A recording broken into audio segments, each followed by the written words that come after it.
Oscar বিজয়ী সত্যজিৎ রায়ের বাড়িতে এটা বৈশাখী মেলা। কিন্তু এখানে বৈশাখী মেলা মূলত আমাদের সংস্কৃতিটাই প্রেজেন্ট করে। না দেখলে মানে বোঝা যায় না আগের জিনিসগুলা কেমন। তাই মাঝে মাঝে বাচ্চাদের নিয়ে আসা, তাদের জন্য তাদের মানসিক বিকাশের বৃদ্ধি হয়। এখানে লোক সংস্কৃতির অনেক কিছু এখানে উঠেছে, যেটা আমার অনেক ভালো লেগেছে। বিশেষ করে আমরা ছোটবেলায় এগুলো এই মেলাতে আসতাম, অনেক কিছু কিনতাম, পুতুল, বিভিন্ন ধরনের হাঁড়ি পাতিল, অনেক কিছুই। যে ও আমার ছোটবেলার বান্ধবীও, ওকে নিয়েও ছোটবেলায় ঘুরতাম, এখন বড়বেলায় ওকে নিয়ে এই মেলাতে এসে আমার ছোটবেলার কথাই মনে পড়ে যাচ্ছে। আমার খুব ভালো লাগছে।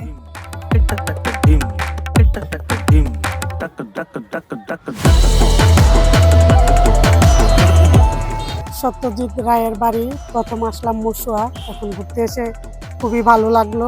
খুব সুন্দর, দেখার মতো জিনিস। আসলেই না দেখলে মানে বোঝা যায় না আগের জিনিসগুলা কেমন। তাই মাঝে মাঝে বাচ্চাদের নিয়ে আসা, তাদের জন্য তাদের মানসিক বিকাশের বৃদ্ধি হয়। তারাও দেখলো যে সত্যজিৎ রায়ের পৈতৃক নিবাস কেমন। পাঠ্য পুস্তকে বাচ্চারা পড়ে এবং শুনেছে, কিন্তু তাদের তার কখনো দেখার সেই সৌভাগ্য হয়নি। তাই ভাবলাম তাই কর্মব্যস্ততার জন্য বাচ্চাদের নিয়েও বের হওয়ার সময় বা সুযোগ হয়ে ওঠেনি এতদিন। তার জন্য আজকে ভাবলাম পরিবারের সবাইকে নিয়ে আমরা সবাই ঘুরতে আসলাম এবং দেখলাম, বাচ্চারাও দেখলো।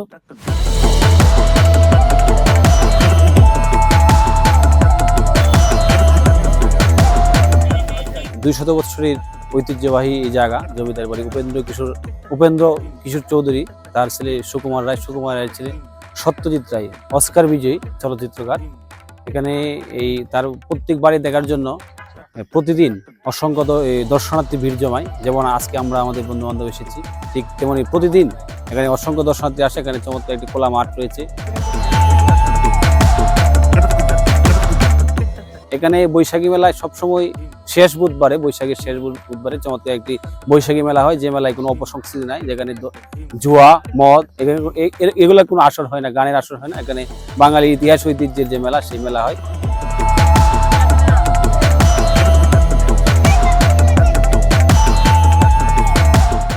এখানে হিন্দু মুসলিম মানে এখানে কোনো ইয়াও নেই, সকল দলে মিলে এবং সকল ধর্মের মানুষ আমরা ঐক্যবদ্ধভাবে গ্রামীণ সংস্কৃতি এখানে এখানে কোনো অবৈধ কার্যকলাপ হয় না।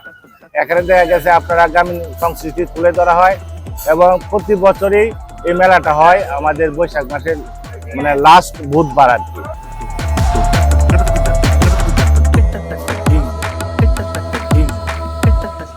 আমরা ছোটকালে দেখে আসছি এখানে হিন্দু ধর্মাবলম্বীদের জন্য যে সনাতন ধর্মাবলম্বী লোকজন আছে, ওনাদের কাল ভৈরবী পূজা উপলক্ষে এখানে মেলা বসতো। কালের বিবর্তনে এখন মেলা আপনার ইতিহাস এবং ঐতিহ্যের সাথে মিশে গেছে। মৌসুমী মেলাটা সারা বাংলাদেশ থেকে দোকানদার আসছে, বিভিন্ন পণ্যের পসরা সাজিয়ে বসছে।